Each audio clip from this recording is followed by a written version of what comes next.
زیادت راویہما، یعنی ان دونوں راویوں، دونوں قسم کے جو راوی ہیں، دو قسم سے مراد صحیح اور حسن. حسن بھی لذات ہی، حسن لغیر ہی نہیں. حسن لذات ہی کے راوی ہوں یا صحیح کے راوی ہوں، صحیح حدیث کے، وہ اگر کوئی زیادت ذکر کرے، وہ زیادت سند میں ہو یا وہ زیادت متن میں ہو، دونوں لحاظ سے وہ فرماتے ہیں مقبولۃن، یہ مقبول ہے، ما لم تقع منافیۃً لروایت من ہوا اوثق. ان کی یہ زیادتی قبول ہے جب تک کہ وہ منافی نہ ہو، مخالف نہ ہو اس کی روایت کے جو اس سے زیادہ ثقہ ہے. من ہوا اوثق ہو ممن لم یذکر تلک زیادہ، وہ ثقہ جو اس زیادت کو ذکر نہیں کرتا، جو اس زیادت کو ذکر نہیں کرتا. لیکن یہ دو راوی، دو قسم کے راوی، الصحیح کے راوی ہوں یا حسن لذات ہی کے راوی ہوں، ان کی زیادتی کہتے ہیں قابل قبول ہے، اس شرط کے ساتھ کہ وہ اپنے سے اوثق کی مخالفت نہ کرنے والا ہو. ٹھیک ہے جی. کہتے ہیں لأن زیادہ، اس لیے کہ جو زیادتی ہے، اضافہ ہے، اما ان تکون لا تنافی بینہا و بین روایت من لم یذکرہا، یا تو وہ جو ذکر نہیں کرتے ان کی روایت کے یہ زیادت منافی نہیں ہے. دو ہی صورتیں ہو سکتی ہیں کہ جو اس زیادت کو ذکر نہیں کرتے ان کی روایت کے یہ اضافہ جو کر رہے ہیں، حسن حدیث کا راوی ہو یا صحیح حدیث کا راوی ہو، تو وہ اس کی مخالفت منافی نہ ہو، یا یہ صورت ہو. اگر یہ صورت ہے فہذہ تقبل مطلقا، تو یہ علی الاطلاق قابل قبول ہے. جب منافی نہ ہو تو پھر قابل قبول ہے. لأنہا فی حکم الحدیث المستقل، اس لیے کہ اس زیادت کا حکم جو ہے وہ ایک مستقل حدیث کی حیثیت رکھتا ہے، ایک مستقل حدیث کی حیثیت رکھتی ہے وہ زیادت. فرماتے ہیں الذی ینفرد بہ الثقہ، جس کے ساتھ وہ ثقہ جو ہے منفرد ہوا ہے. ولا یرویہ عن شیخہ غیرہ، اور وہ اپنے شیخ سے جو بیان کر رہا ہے اس کے دوسرے ساتھی جو غیر ہیں وہ اس کو ذکر نہیں کرتے، اس کو ذکر نہیں کرتے.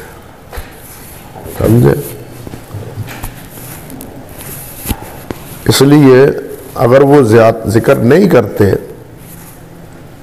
تو ان کی یہ جو ثقہ راوی ہے یا صدوقن صحیح الحفظ بھی ہے، جس کی روایت حسن لذات ہی ہوتی ہے، تو پھر اس کی زیادت اور اس کا اضافہ قابل قبول ہے. اللہ اکبر. ابھی بات اگلی بھی چل کر لیں. وَإِمَّا أَن تَكُونَ مُنَافِيَةً، یا تو منافی نہیں ہے یا پھر کیا ہے، وہ منافی ہے. یلزم من قبولها، جس سے اس کو قبول کرنے سے یہ لازم آتا ہے رد الروایات الاخرى، دوسری روایت کو رد کر دیں. پھر دوسری روایت اس کے جو مناقض ہے، دونوں میں سے کوئی ایک ہی قبول ہوگی، یا زیادت والی قبول ہوگی، یا جو اس کے مخالف ہے، منافی ہے، وہ قبول ہوگی. فَهَذِهِ الَّتِي يَقَعُ التَّرْجِيحُ بَيْنَهَا وَبَيْنَ مُعَارِضِهَا،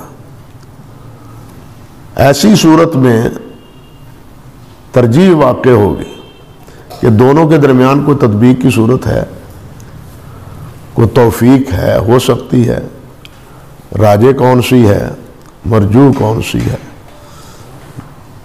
یا تو یہ کیفیت ہو یا دونوں میں کیا ہو، توفیق کی تطبیق کی صورت. تو فرماتے ہیں فَهَذِهِ الَّذِي يَقَعُ التَّرْجِيحُ بَيْنَهَا وَبَيْنَ مُعَارِضِهَا فَيُقْبَلُ الرَّاجِحُ وَيُرَدُّ جو مرجوح ہوگی اس کو رد کر دیا جائے گا، اس کو قبول نہیں کیا جائے گا، اور جو راجح ہوگی اس کو قبول کیا جائے گا.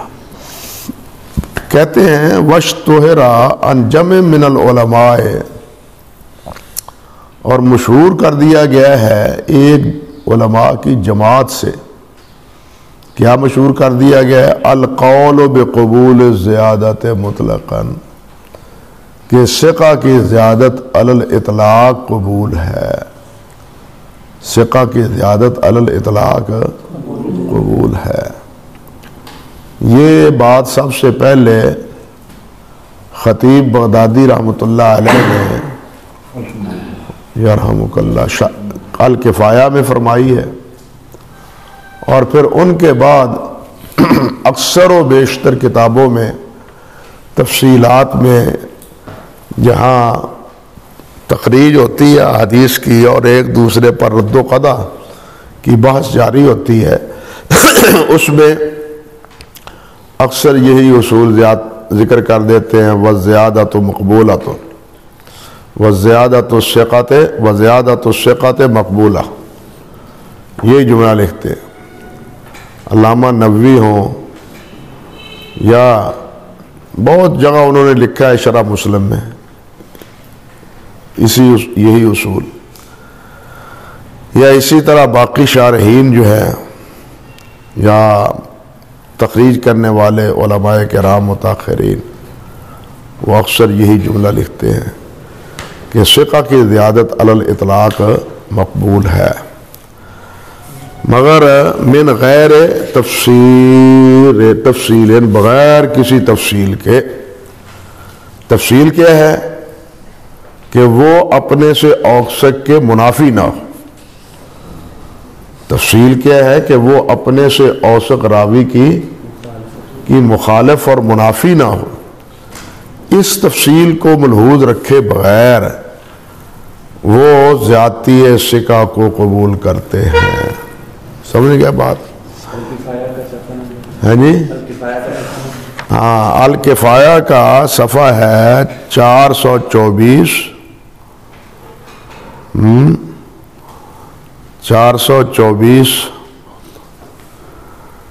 597 دونوں جگہ پر ہے. شرح مسلم میں تو 90 جگہ بجگہ اس کو کہتے ہیں. مثال کے طور پر صفحہ نمبر 32 اور جلد اول ہے، یہ جو ہمارے ہندی طبع ہے، پاکستانی طبع ہے. جب ہم بر صغیر کا تذکرہ کرتے ہیں تو پاکستان کو بر صغیر پاک و ہند میں، جب کوئی ہندوستان کے حضرات ذکر کرتے ہیں تو وہ کہتے ہیں بر صغیر ہند و پاک میں، اپنے اپنے وطن کو مقدم جانتے ہیں. اللہ اکبر کبیرہ. تو پہلی جلد اور صفحہ نمبر اس کا ہے 32. ہر جگہ یہ چیز جو ہے نا وہ قابل قبول ہے، زیادتی ثقہ. مگر سوچنے کی بات یہ ہے کہ علامہ نووی رحمۃ اللہ علیہ اس بات کو تسلیم کرنے کے باوجود وَإِذَا قَرَا فَانْصِتُوا کی زیادت جو ہے نا اس کو قبول نہیں کرتے، بلکہ اکثر شوافع جو ہے وہ بھی اس کو قبول نہیں کرتے. وہ کہتے ہیں کہ یہ درست نہیں ہے اضافہ.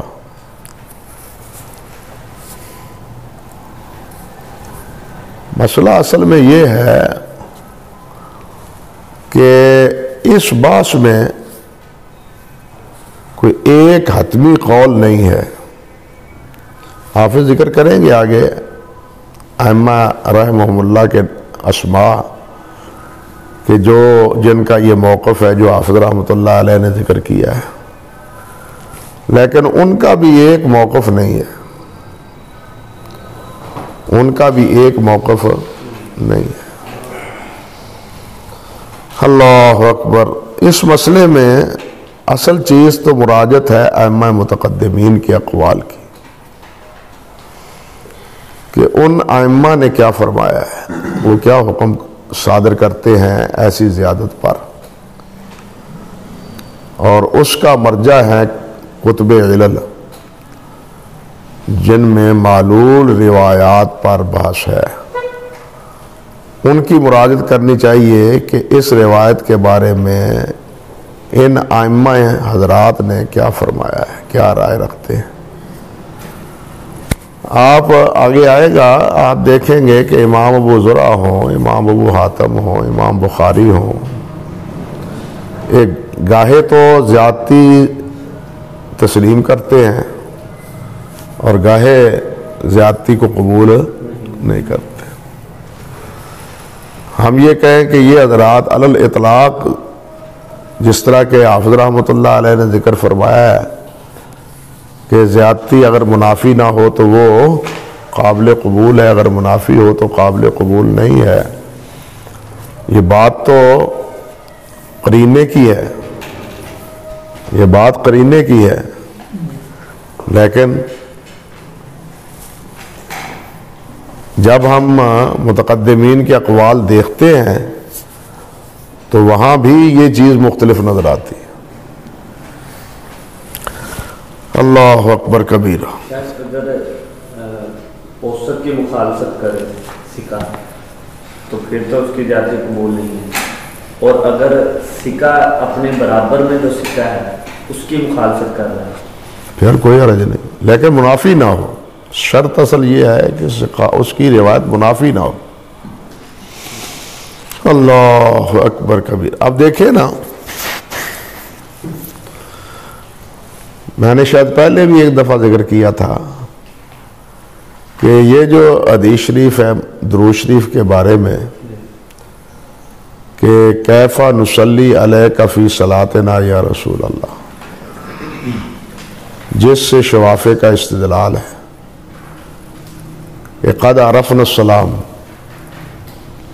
سلام کو تو ہم جان گئے کہ یہ کیا ہے، لیکن صلات کیا ہے، اور صلات بھی فی صلاتنا، نماز میں۔ اب یہ اکثر راوی فی صلاتنا کا ذکر نہیں کرتے،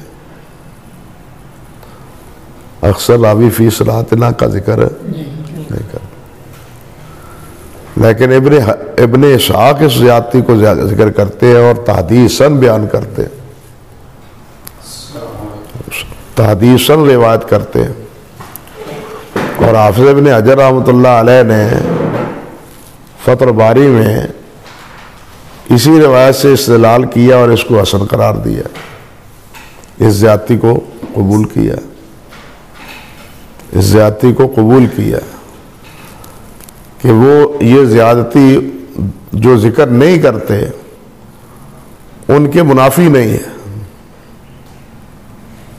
یہ کہنے کو تو بات آسان ہے کہ منافی نہ ہو، لیکن سوال یہ ہے کہ ایک چیز کا ذکر کرنا اور ایک چیز کا نہ ذکر کرنا، یہ نہ کرنا منافقات تو ہے۔ جب ہم بحث کرتے ہیں، دیکھتے ہیں مراسیل کی کتابوں میں یا منقطعات کی کتابوں میں، تو وہاں یہ جہازہ ائمہ کرام فرماتے ہیں، وضاحت فرماتے ہیں کہ فلاں فلاں نے اس کو مرسل بیان کیا اور فلاں فلاں نے جو اس کو متصل بیان کیا۔ یہ تفصیل ذکر کرنے کے بعد پھر کہتے ہیں مرسل راجع۔ اب یہاں زیادتی اتصال کی ہے، مگر آپ دیکھیں گے کہ مرسل کو وہ ترجیح دیتے ہیں، زیادتی اتصال کی جو ہے اس کو نظر انداز کر دیتے ہیں۔ اب یہاں عدم ذکر اور ذکر ہے نا، منافات مانوی تو نہیں ہے نا یہاں، یہاں منافات ذکر اور عدم ذکر میں ہے، مانن منافت نہیں ہے، لیکن یہاں بھی اس کو علت شمار کرتے ہیں۔ جب یہاں علت شمار کرتے ہیں تو کسی لفظ کو ذکر کرنے نہ کرنے کی صورت میں یہ علت کیوں نہیں ہے؟ بات سمجھے یا نہیں سمجھے؟ سوال پیدا ہوتا ہے کہ پھر یہ جہاں متن میں کوئی اضافہ ہے اور وہ منافی نہیں ہے، تو اب جو ذکر نہیں کرتے ایسے ذکر نہ کرنے والوں کی روایت وہ مرسل کے اصول اور قاعدے اور ضابطے کے مطابق وہ ان کے منافی کیوں نہیں؟ یعنی ذکر اور عدم ذکر ایک ہے مانن منافات، جہاں ترجیح کی یا توفیق کی تطبیق کی ضرورت پیش آئے۔ مانن متن کا ہی ہو سکتا ہے میرے بھائی، وہ راویوں کا تو نہیں ہو سکتا۔ کیا کرتے ہیں؟ مانن مخالفت متن میں ہی ہوتی ہے، ذکر جو ہے یہ راویوں میں، ذکر جو ہوگا یہ عدم ذکر یہ راویوں میں ہوگا، سند میں ہوگا۔ ہائے میرے اللہ، میں ساری بات تفصیلاً عرض کر چکا ہوں بھائی، میں نے مثال دی ہے، آپ علل کی کتاب کو ہی اٹھا کے دیکھیں، حافظ اپنے امام دار قطنی ہوں یا ابن ابی حاتم ہوں، وہ ذکر کرتے ہیں کہ جناب فلاں نے اس کو متصل ذکر کیا اور فلاں نے اس کو مرسل ذکر کیا، والمرسل وصح، مرسل اصح ہے۔ یہاں اتصال کا اختلاف ہے، ذکر عدم ذکر کا اختلاف، یہاں مانن کوئی اختلاف نہیں۔ یہ اختلاف ذکر عدم ذکر کا ہے، یہاں اتصال کی جو زیادتی ہے وہ قبول نہیں کرتے۔ تو متن میں اسی طرح کوئی لفظ کا زیادہ ہونا یا نہ ہونا، میں نے کہا کہ مرسل ہی کی طرح یہ ایک دوسرے کے منافی کیوں نہیں، کہ ایک استاد کے شاگرد ہیں، ان میں سے ایک وہ ثقہ ہے، وہ اس لفظ کو ذکر کرتا ہے، مگر دوسرے شاگرد جو ہیں وہ اس لفظ کو ذکر نہیں کرتے، وہ اس لفظ کو ذکر نہیں کرتے۔ اب جو یہ ذکر نہیں کرنے والے ہیں وہ بھی ثقہ،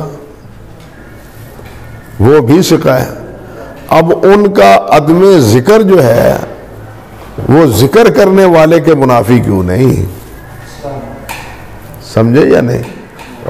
جب ارسال کی صورت میں آپ دونوں کو منافی سمجھتے ہیں، ذکر عدم ذکر میں یعنی اتصال اور ارسال میں، تو متن میں بھی اگر کوئی اضافہ کرتا ہے اور کچھ اضافہ نہیں کرتا تو وہاں بھی یہ منافات کیوں نہیں شمار ہو سکتی؟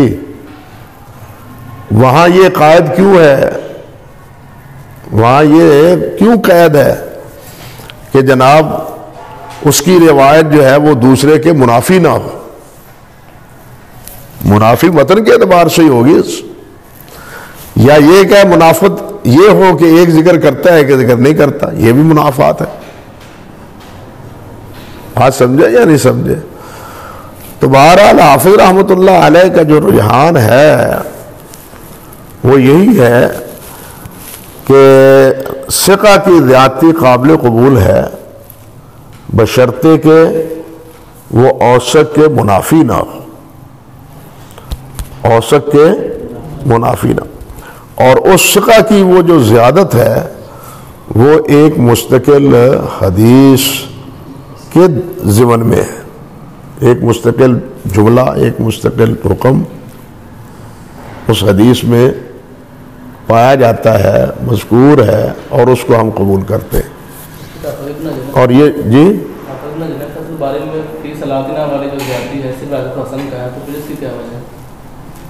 وہ کہتے ہیں کہ یہ منافی نہیں ہے،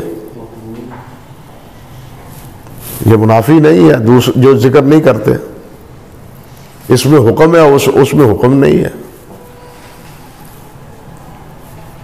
یہ کہا ہے۔ صحیح ہے، جو منافعات اور اپنے منافعات کی بات ہے، یہ حافظ سے پہلے کسی اور نے بھی کی، یہ سب سے پہلے انہوں نے کی؟ یہ حافظ سے پہلے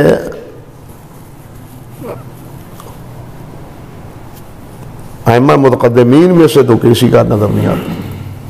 پھر یہ قاعدہ نام و نظری کی بات ہے، یہ اصل میں اصول، ضوابط، قواعد جو ہے نا، ایک تو پہلے استقرائی ہوتے ہیں تتبع کے نتیجے میں، اور دوسرا یہ کہ وہ اکثری ہوتے ہیں، وہ کلی نہیں ہوتے۔ جتنے بھی اصول ہیں وہ 2 اور 2 4 کی طرح کلی نہیں ہیں، وہ اکثری ہیں۔ اور میں پہلے بتلا چکا ہوں کہ ان اصولوں کی تنقیح بتدریج ہوئی ہے، یہ نہیں کہ ایک ہی بار سب کچھ چیزیں جو ہے نا وہ طے ہو چکی ہیں۔ ایک ہی محدث نے یا 2-3 محدثین کے کلام میں یہ کیفیت اور یہ نوعیت اجزاء کی جو ہے نا وہ پائی جاتی۔ متقدمین تو اللہ آپ کا بھلا کرے یہ فرق ارسال اور انقطاع میں بھی نہیں کرتے، وہ منقطع پر ارسال کا اور ارسال پر منقطع کا حکم لگاتے ہیں۔ لیکن اب آپ کے ہاں یہ ایک بات طے شدہ جیسے ہوتی ہے کہ مرسل تابعی کی روایت ہوتی ہے جس میں صحابی کا واسطہ بظاہر چھوٹا ہوا ہو۔ اب وہ جو متقدمین نے حکم لگایا جس کی مثالیں میں پہلے دے چکا ہوں، وہ پیش نظر ہی نہیں۔ حالانکہ شریف حاتم نے یہ لکھا ہے کہ یہ تفریق بے معنی ہے۔ جب متقدمین کہ ہاں یہ تفریق نہیں تو آپ اس کو تفریق کیوں کرتے ان کے مابین؟ لیکن 2 چیزیں ہیں ہمارے سامنے، اب 2 چیزوں کی کوئی تقسیم ہے یا نہیں؟ اصول جتنے بھی ہیں، اب دیکھیے آخر صحابہ کرام رضوان اللہ علیہ مجمعین ہی کے حوالے سے یہ صحابی ہے، یہ صغار صحابی ہے۔ یہ صغار صحابی وہ ہے جو 5-6 سال کا ہے، یہ وہ ہے جسے صرف رویت حاصل ہے۔ ایک وہ ہے جو مخضرمی ہے، مسلمان ہوا ہے لیکن آپ کی زیارت سے محروم ہے۔ اب ان حضرات کی روایت کا کیا حکم ہے؟ ہم آپ علی الاطلاق کہتے ہیں مرسل صحابی حجت ہے، کہتے ہیں نا، لیکن یہ قول بھی علی الاطلاق درست نہیں ہے۔ حافظ ابن حجر بھی اس بات کو نہیں مانتے، وہ کہتے ہیں کہ صغار صحابی جنہیں صرف نبی علیہ السلام سے رویت حاصل ہے اور روایت نہیں ہے، ان کی روایت مرسل کے درجے میں، وہ متصل نہیں ہے، وہ مرسل کے درجے میں۔ اسی وجہ سے، اور بعض وہ بھی ہیں جن کے بارے میں یہ اختلاف ہے کہ انہیں روایت ہے یا صرف رویت،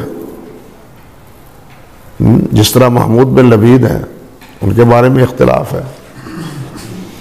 اسی طرح بعد کے راوی ہیں، مثال کے طور پہ حضرت حسن بصری ہیں، ان کو کن کن سے صحابہ سے رویت حاصل ہے، کن کن سے روایت ہے ان کو حاصل ہے اور کن سے روایت حاصل ہے نہیں ہے۔ لمبی فہرست ہے جو امام بزار رحمۃ اللہ علیہ نے دی ہے۔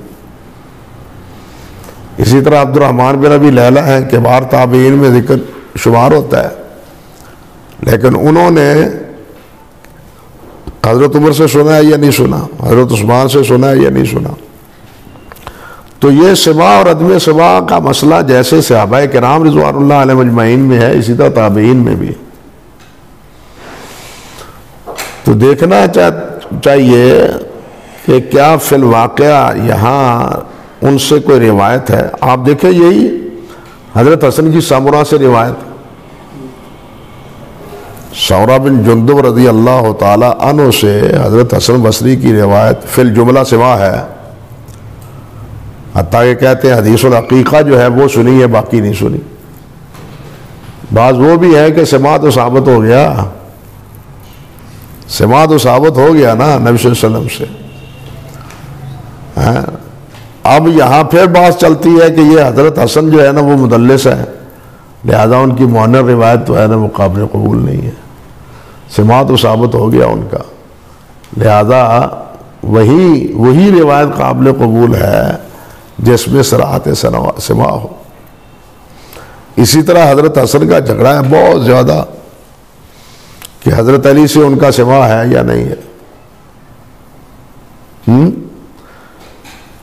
حضرت علی سے سماع ہے، صوفی حضرات تو جناب باقاعدہ انہوں نے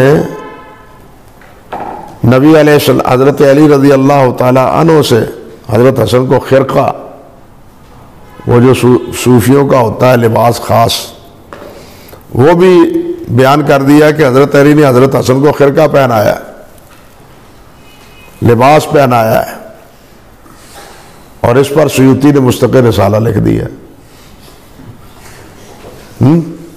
یہ خرقہ پہنایا ہے، جبکہ کبار محدثین وہ کہتے ہیں حضرت علی سے حضرت حسن رضی اللہ تعالیٰ عنہ کا سماع ہی نہیں ہے۔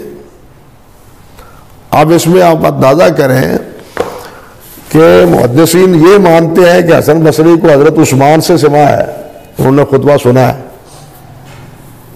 ان سے خطبہ سنا ہے حضرت عثمان کا رضی اللہ تعالیٰ عنہ کا، لیکن حضرت علی سے نہیں مانتے، حالانکہ حضرت عثمان کی شہادت کے بعد تک کچھ عرصہ حضرت علی وہاں مدینہ طیبہ میں رہے اور حسن بھی رہے، سماع نہیں ہے۔ بعض امکان جس طرح امام مسلم فرماتے ہیں اس طرح کا تقاضا تو یہ ہے کہ اس کو تسلیم کیا جائے، لیکن جتنے جابزہ محدثین ہیں حتیٰ کہ امام ترمذی بھی وہ بھی انکار کرتے ہیں کہ حضرت حسن کا حضرت علی سے سماع نہیں ہے۔ حافظ ابن تیمیہ رحمۃ اللہ علیہ نے یہ بات اٹھائی ہے، یا علامہ ہلی نے منہاج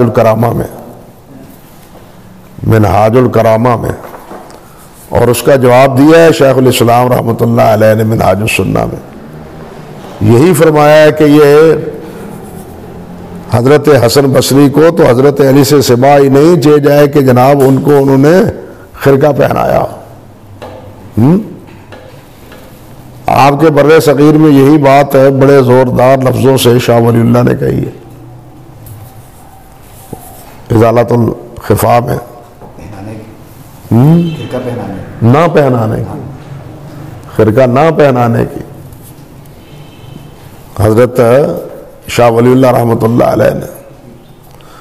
لیکن جو صوفی مزاج ہیں انہوں نے پھر شاہ ولی اللہ کی پھر تردید کی ہے۔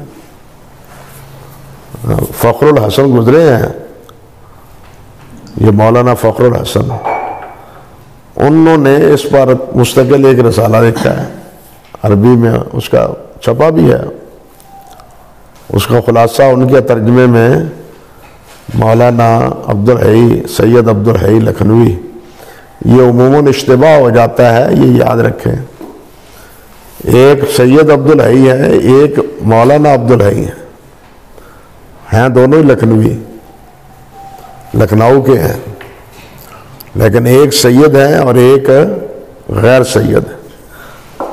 یہ تفریق ذہن میں رہنی چاہیے ابن عربی اور ابن العربی کی طرح، ایسا نہ ہو کہ مولانا عبدالحی لکھنوی کو آپ سید عبدالحی سمجھتے پھریں اور سید کو مولانا عبدالحی سمجھتے پھریں، دونوں انفی تھے، دونوں انفی تھے اور دونوں میں کچھ اعتدال تھا، مگر مولانا عبدالحی تو بہت چڑھ گئے تھے نا، جب ایک دوسرے کے خلاف ردود شروع ہوئی ہیں تو پھر مولانا عبدالحی کی طبیعت میں جس طرح کہتے ہیں نا چڑچڑا پن آ جاتا ہے، بہت سے مسائل میں اختلاف کرنے کے باوجود انہوں نے پھر اہل حدیث کی مخاصمت اور مخالفت میں بڑے سخت لفظ بھی لکھے ہیں۔ اہل حدیث کے بارے میں مجموعی طور پر اور نواب صاحب کے بارے میں بالخصوص۔ اللہ اکبر کبیرہ۔ تو خیر یہ بات اپنی جگہ ہے، مسئلہ تو صرف یہ ہم کر رہے تھے کہ جب اتصال اور ارسال میں اختلاف آتا ہے تو یہ محدثین رحمہم اللہ اکثر و بیشتر مرسل کو ترجیح دیتے ہیں۔ یہاں اختلاف ہوتا ہے اور یہ ذکر اور عدم ذکر میں منافات ہے، یہ منافات ہے ذکر عدم ذکر میں، کہ یہ صحابی کا ذکر کرتے ہیں، یہ صحابی کا ذکر نہیں کرتے، یہی فرق ہے۔ متن میں بھی یہی صورت، متن میں بھی تو کچھ ذکر کرتے ہیں کچھ ذکر نہیں کرتے۔ یہاں عدم ذکر وہ ارسال کی طرح یا انقطاع کی طرح محل نزاع کیوں نہیں رہا؟ یہاں شرط کیوں ہے کہ جناب وہ منافی نہ ہو؟ یہ اس لیے، اب یہ دیکھیے اب یہ کیوں کیا کرتے ہیں، آگے بیان کریں گے حافظ رحمۃ اللہ علیہ۔ وہ کہتے ہیں یہ اس لیے کہ محدثین رحمہم اللہ صحیح حدیث کی تعریف میں شاذ کی شرط قرار دیتے ہیں کہ وہ روایت شاذ نہ ہو، وہ روایت یعنی جو خماسی تعریف کی شرائط ہیں صحیح حدیث کی کہ راوی عادل ہو، ضابط ہو، سند متصل ہو، شاذ نہ ہو اور منکر نہ ہو۔ اب شاذ کس کو کہتے ہیں؟ شاذ ثقہ کی اوثق سے مخالفت ہے۔ اب یہ مخالفت کیا ہے؟ یہ مخالفت امام شافعی رحمۃ اللہ علیہ فرماتے ہیں کہ یہ مخالفت کے معنی یہ عدم ذکر نہیں ہے، معنی اس کی مخالفت۔ امام شافعی کے یہ کہنے کی بنیاد، شاذ کی تعریف میں یہ قول ہونے کی وجہ سے امام شافعی کا پھر اس تعریف میں ساتھ آیا ہے زیادتی ثقہ میں۔ اگر زیادتی ثقہ کو علی الاطلاق آپ قبول کرتے ہیں تو پھر اس کا نتیجہ یہ ہے کہ آپ شاذ کو، شاذ کی نفی صحیح حدیث سے نہیں کرتے۔ فرق آپ سمجھ گئے کہ شاذ کی نفی پھر آپ اگر علی الاطلاق کرتے ہیں، اس میں منافات وغیرہ کی کوئی بات نہیں کرتے، تو اس کا منطقی نتیجہ یہ ہے کہ آپ صحیح حدیث کی تعریف میں شاذ کی نفی کے قائل نہیں ہیں، جس طرح کے فقہاء اور اصولیین قائل نہیں ہیں۔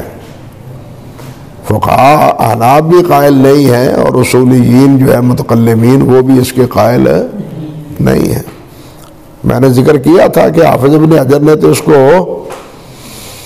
امام ابن خزیمہ اور ابن حبان رحمہم اللہ کے بارے میں بھی کہہ دیا ہے کہ وہ بھی شاذ کی اور منکر کی نفی صحیح حدیث میں شامل نہیں کرتے۔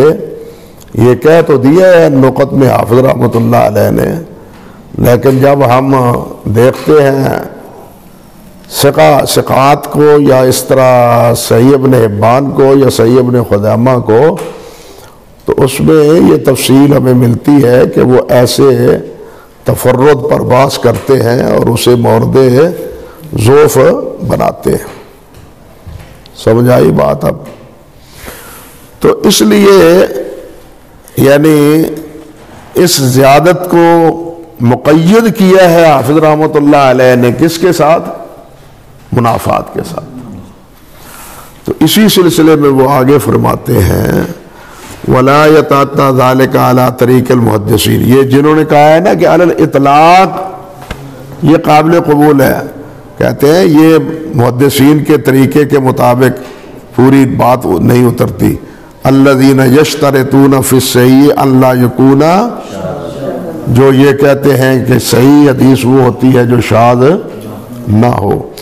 ثم یفسرون الشذوذ، پھر وہ شذوذ کی تفسیر بیان کرتے ہیں محدثین کہ بمخالفت الثقۃ من هو اوثق منہ، کہ ثقہ اپنے اوثق سے مخالفت نہ کرے، ثقہ اپنے اوثق کی مخالفت نہ کرے. جب شاذ کی تعریف یہ کرتے ہیں تو یہاں بھی پھر زیادتی علی الاطلاق قبول کرنا درست نہیں.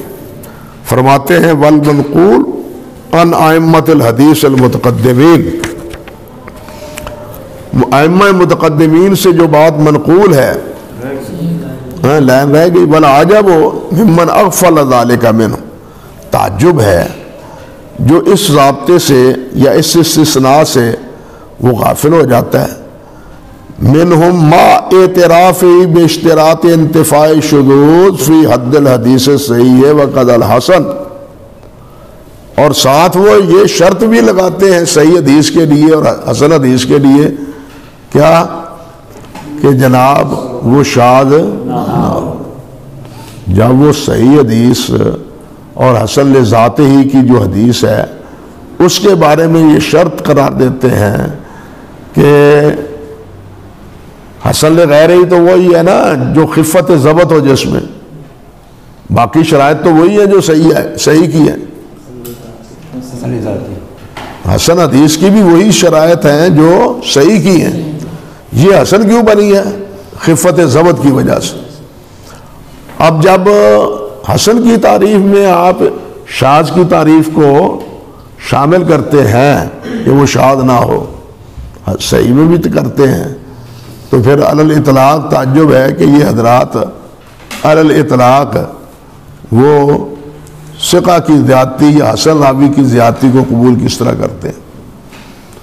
یعنی خطیب بغدادی ہوں یا امام نووی ہوں یا دوسرے حضرات ہوں، وہ آخر صحیح حدیث کی تعریف یہی کرتے ہیں جو حافظ رحمۃ اللہ علیہ نے ذکر کی ہے، یہی تعریف بغدادی کرتے ہیں،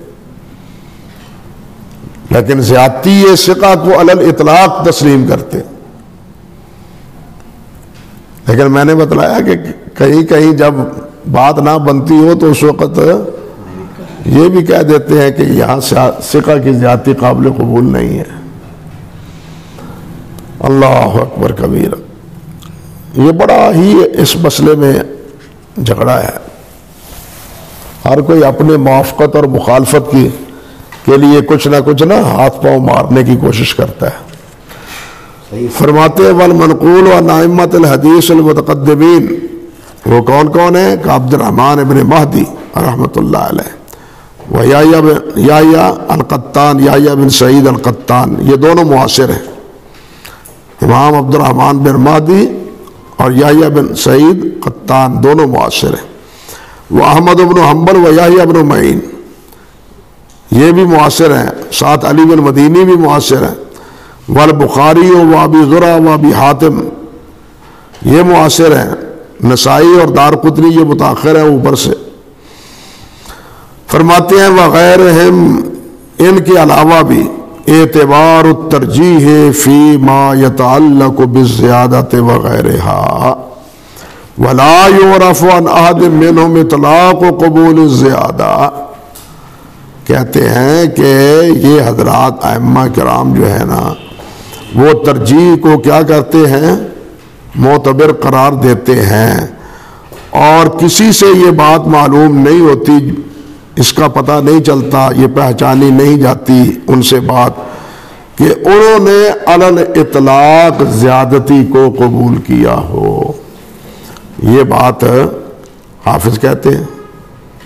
لیکن تعجب یہ ہے کہ امام حاکم رحمۃ اللہ علیہ وہ صاف لفظوں میں کہتے ہیں مذہب الشیخین قبول زیادت ثقہ. مذہب الشیخین قبول زیادت ثقہ. یہ مستدرک میں وہ بات کہتے ہیں.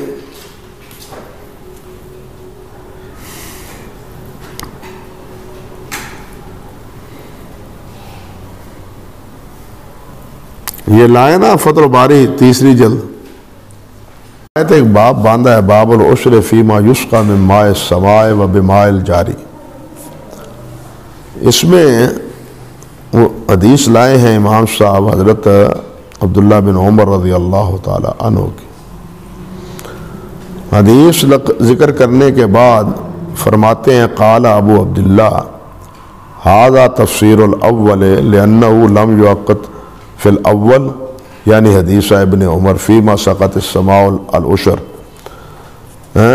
وبین فی ھذا ووقت کہ نبی علیہ السلام نے اس کا وقت مقرر کیا. پہلی حدیث میں یہ ہے کہ لم یوقت مقرر ہے، لیکن اس میں ہے کہ وقت رسول اللہ صلی اللہ علیہ وسلم، آپ نے وقت مقرر کیا.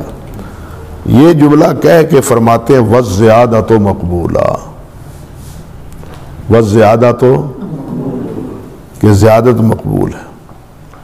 اب یہ صحیح بخاری میں ہے. یہاں بظاہر منافات بھی نظر آتی ہے کہ ایک میں توقید کا وقت کا ذکر ہے اور ایک میں وقت کا ذکر نہیں ہے. ایک میں تعیین ہے اور دوسری میں تعیین نہیں. اور جس میں تعیین ہے امام بخاری اس کو قبول کرتے ہیں اور اس زیادتی ثقہ کو مان لیتے ہیں، تسلیم کرتے ہیں. اللہ اکبر کبیرہ، اللہ اکبر کبیرہ، یرحمک اللہ. لیکن آگے لائیں جلد نمبر 11 فتح الباری کی. اللہ استغفر اللہ استغفر.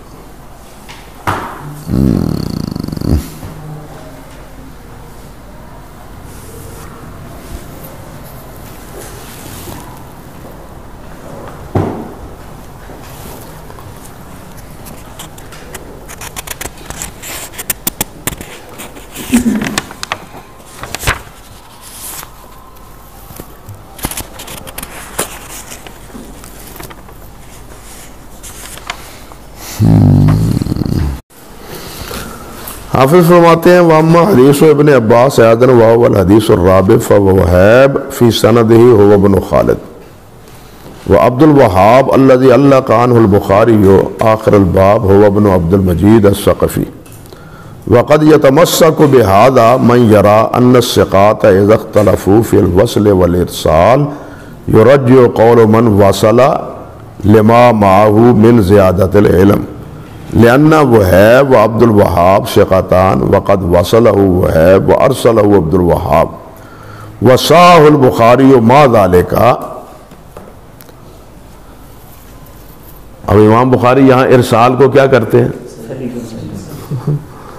حافظ کہہ رہے ہیں کہ اتصال وہ صحیح ہے، راجح ہے، لیکن امام بخاری سے کیا کہہ رہے ہیں؟ وارسلہ عبد الوہاب وصاہ البخاری وما ذلک. پھر کہتے ہیں والذی عرفناہ بالاستقراء من سنی البخاری انہ لا یعمل فی هذه السورة بقاعدۃ مضطردہ.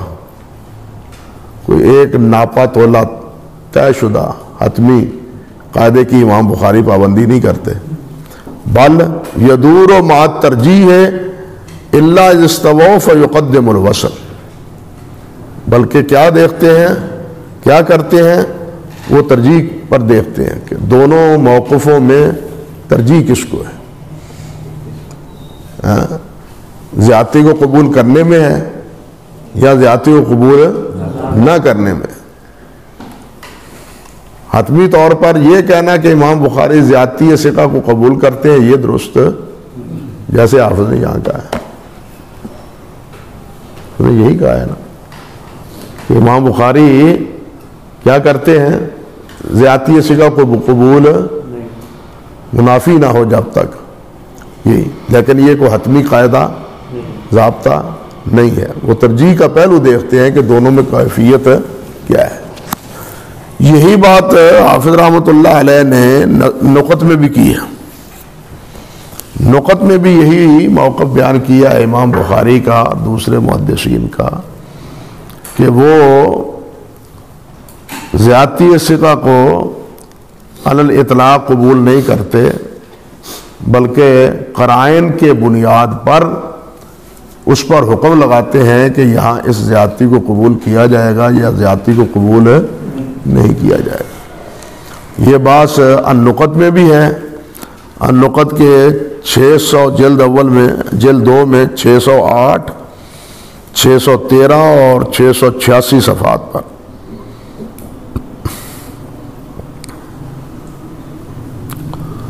اور یہ لائن نا نصب الرایات پہلی جلد.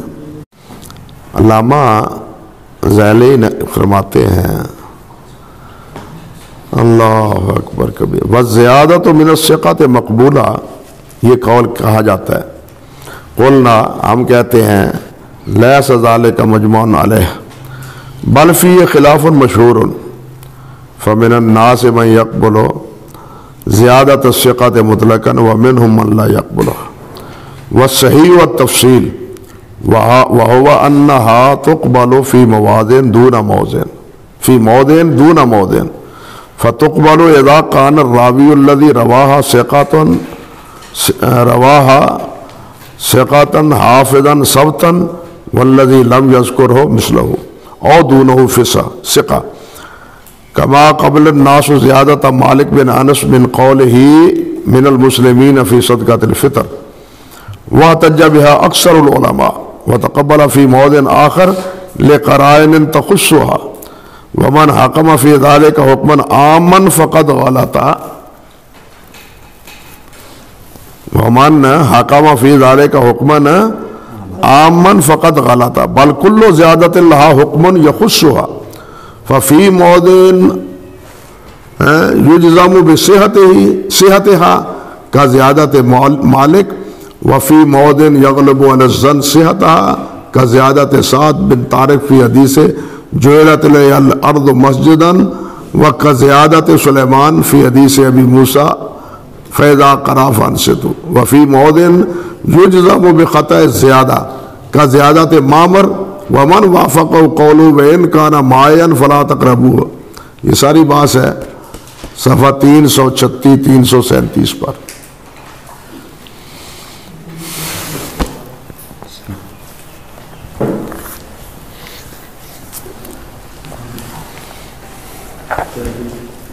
یہ جو شاذ کی تعریف حافظ رحمہ اللہ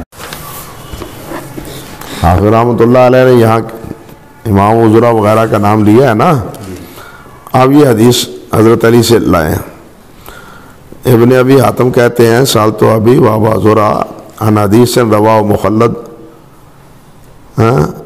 بن سعید عن الشعبی عن الحارث عن علی عن النبی صلی اللہ علیہ وسلم انه قال المعدن جبار وذكرت لهم الحديث فقال هذا خطأ انما هو عن الشعبي عن جابر عن النبي وهو صحيح وسألتهما عن حديث رواه ابو اسحاق عن حارث بن مضرب في قصة ابن نواحة الزيادة التي يزيد ابو عوانا انه قال ہاں جی یہ روایت فقال ان رواہ الثوری ولم یذکر هذه زیادہ الا ان ابا عوانا ثقہ وزیادۃ الثقۃ مقبولۃ.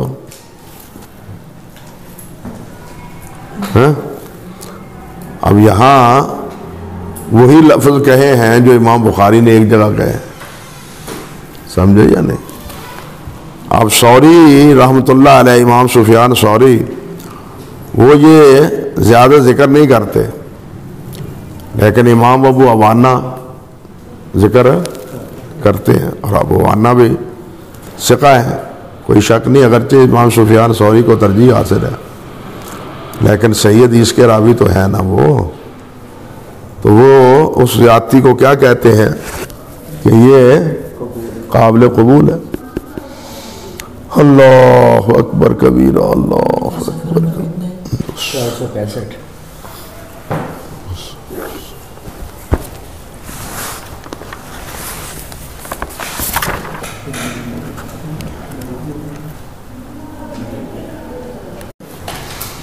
کہ ان ائمہ سے بھی یہ کہ علل اطلاق وہ قبول کرتے ہیں یا علل اطلاق اس کی کیا ہے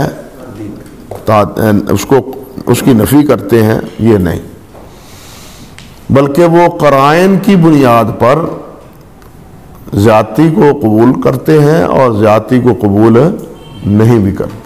جہاں یہ مطلب ہے کہ زیادت سے کہتے مقبولت، امام بخاری نے کہا ہے، ابن حجر نے کہا ہے، تو وہاں پھر قائم مراد ہے کہ امام بخاری رحمہ اللہ والی بات میں تو وہ مناسب بھی موجود ہے، ایک میں ہے کہ وقت مقرر کیا ہے کہ امام بخاری کی دوسری عبارت بتلائی نہیں میں نے کہ وہاں دو ثقہ متصل ذکر کرتے ہیں اور امام بخاری کیا ہے مرسل کو ترجیح دیتے ہیں، ترجیح دی ہے نا مرسل کو، حالانکہ ثقہ جو ہے نا اس کو متصل بیان کرتے ہیں۔ یہ اس علل اطلاق زیادتی کے منافی ہوئی بات نا، دو قول علیحدہ علیحدہ ہوئے نا امام صاحب کے، دو قول ہوئے۔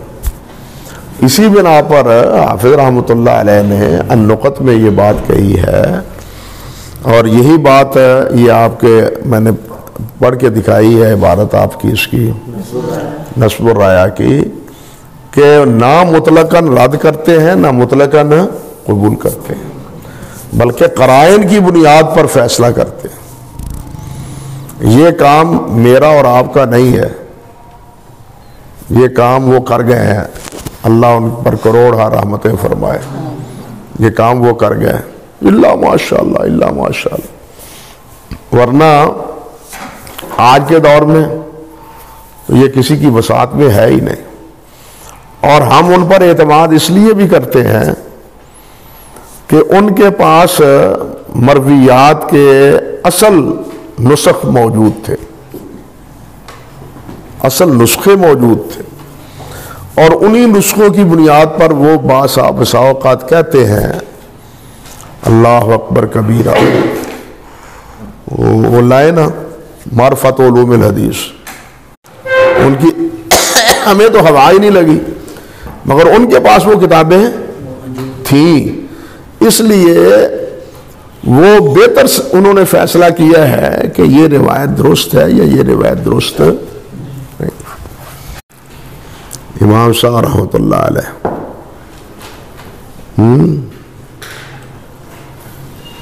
کہتے ہیں، یہ روایت ہے خیر الناس قرنی ثم الذین یلونہم ثم الذین یلونہم، اور یہ سند ہے اظہر بن سعد حدثنا ابن عون عبداللہ بن عون عن ابراہیم عن عبیدہ عن عبداللہ بن عمر عن عبداللہ بن مسعود رضی اللہ تعالی عنہ۔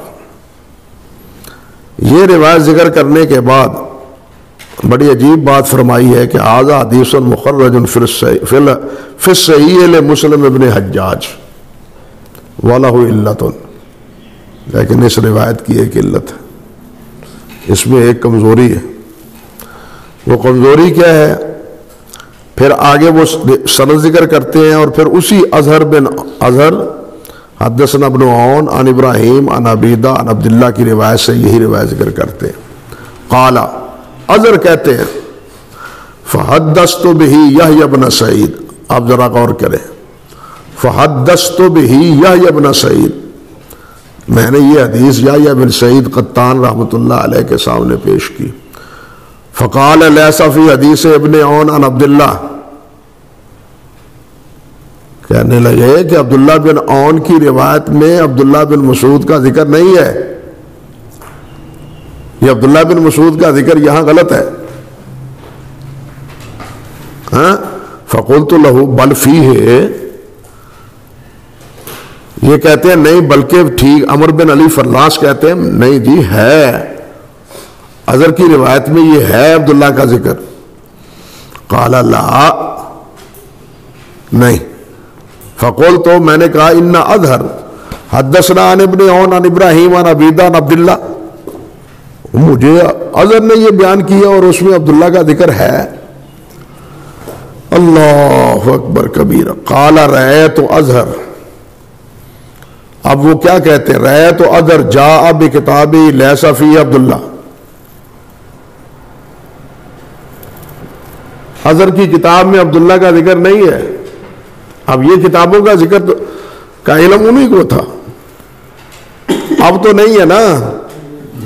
فرماتے ہیں قال عمرو بن علی فاختلفت الى اظہر قریبا من شہرین للنظر فیہ. 2 مہینے تک میں اظہر کے پاس جاتا رہا کہ یہ کتاب دیکھوں. یہ ایسے علوم اکٹھے نہیں ہو گئے. ایک حدیث کی تتبع کے لیے 2 ماہ جاتا رہا. وہ کتاب کا باہر لاتے ہیں اپنا بیاض، اپنی نسخہ، اور میں پھر ان سے دیکھوں، مطالبہ نہ کروں. یہ بھی استاد کا ایک احترام ہے.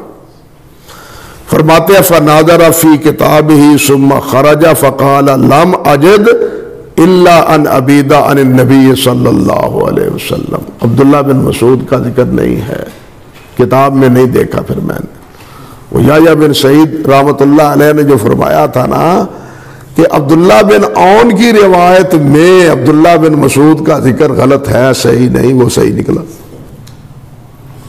اب یہ چیز جو ہے نا یہ کس سے ملتی ہے؟ ان نسخوں سے ملتی ہے.